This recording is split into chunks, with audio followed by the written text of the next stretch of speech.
there is some nobility worth our respect. The Torah instructs the Jewish people, every individual, to behold the Kohanim, the priests who serve in the sacred precincts, to look upon them, their uniforms,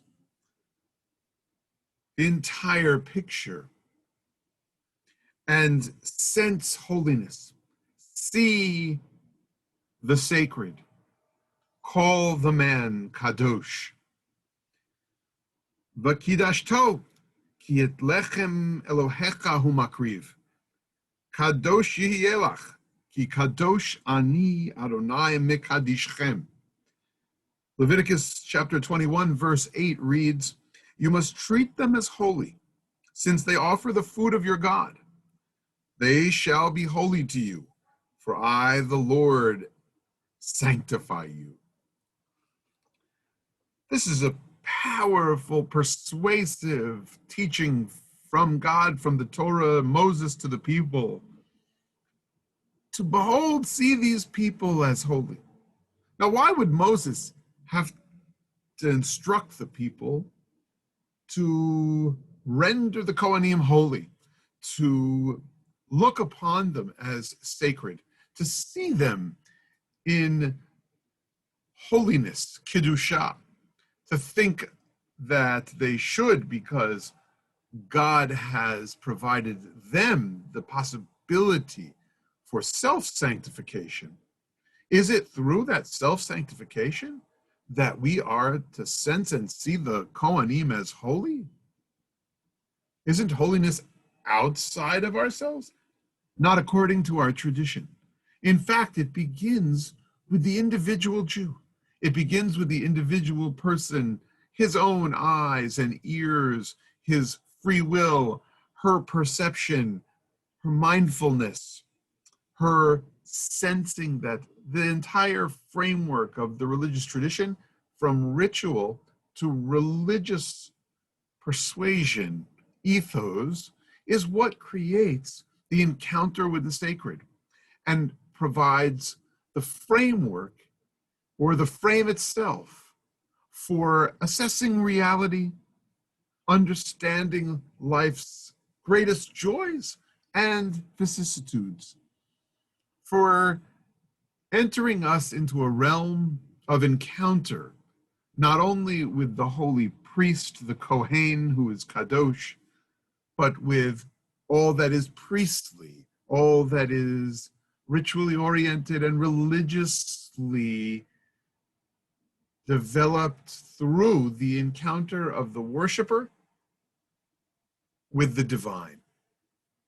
The Kohen mediates between the individual who's bringing a sacrifice, who's offering something to God out of gratitude, out of the bountiful goodness that one has been blessed with, out of the hope for peace, seeking expiation because we're guilty of something or we've knowingly sinned. When we bring ourselves to that moment, offering in hand, and we say to this Kohen who is in service of God, please help me express this deepest sense of wonder I have, or regret and the seeking atonement that I must do at this moment. We ourselves, through our covenant, through our intentionality, ascribe holiness not only to God, but through that Kohen, through that partner, through that priest, through that person who's helping us achieve this religious state of being and state of mind. That's a powerful teaching about what it means to approach God and embrace religious existence. Because it's not just seeking to peel back layers of the onion or open locked gates and get into inner sanctums where God exists and it's a game of hide and seek and you're only likely to find God every now and then, if ever. In fact, the Torah says, when you yourself consider the power of the priest to be sacred, the person himself to be a kli, a vessel and a vehicle to achieve some sense of touch of the divine and help bring out the expressions of religious longing, goodness and gratitude, or atonement and regret leading to expiation and tshuva, a true return, so that we're granted a new slate. When we ourselves infuse the religious people and pageants with the power of divine encounter, we're then able to bring our lives and selves to that and make some sense of our life experience and of the world around us. The divine then becomes the great oneness and the space, the liminal space between the moments that we had in life before, the experiences we bring, the feelings we had and the intentions, and what is on the other side of that particular religious ritual or experience that we mediate through our thought and we ask for help with regarding this Kohen, this sacred precinct, or in today's world, in the religious sanctuaries of the Jewish people. Of course, the home is one of those places where we too can ascribe holiness to the people around our tables at our meals, or the members of our family with whom we might undertake a religious ritual.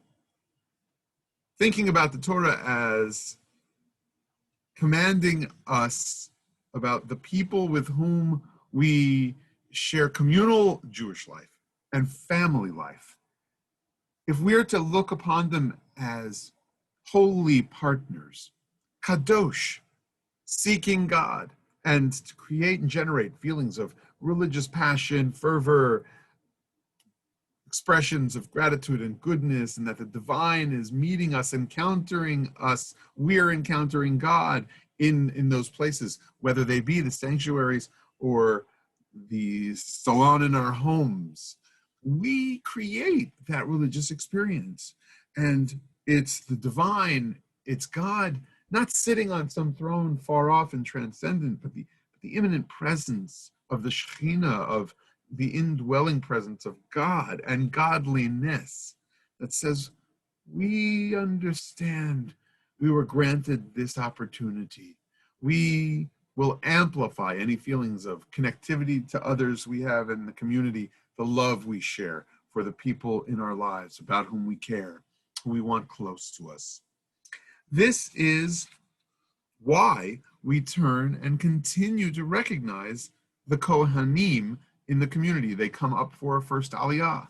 And when they're at the table after a meal, we call upon them to make the zimun, to call us into a holy convocation, to regroup, if you will, after we finish eating, to say, now let's really bless the source of all of this goodness, the goodness we experienced as a group around a table, the bounty we ate from, the portion we have, and being so pleased with our portion and finding that ability to express our gratitude.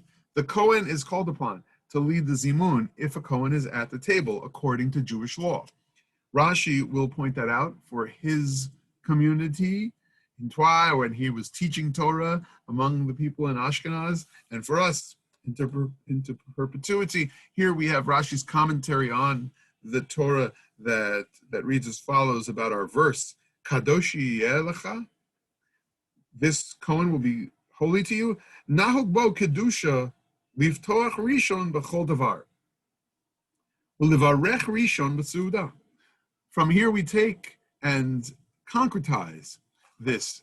We ritualize this sense that we want someone holy to help us achieve an experience of the sacred. And we reach out to the Kohen and we say, come first for a Torah Aliyah. Come, lead us in the Zimun for Birkat Hamazon. And then his voice rises. And in our community, the Bat Kohen, her voice rises. Havarai Nevarech. Come, friends, let us pronounce blessings. Let us pronounce blessings and seek the divine and God in our lives. Let us use the divine framework to evaluate just what experiences we've had and just how grateful we are for the meal, for instance, that we might have eaten. Let us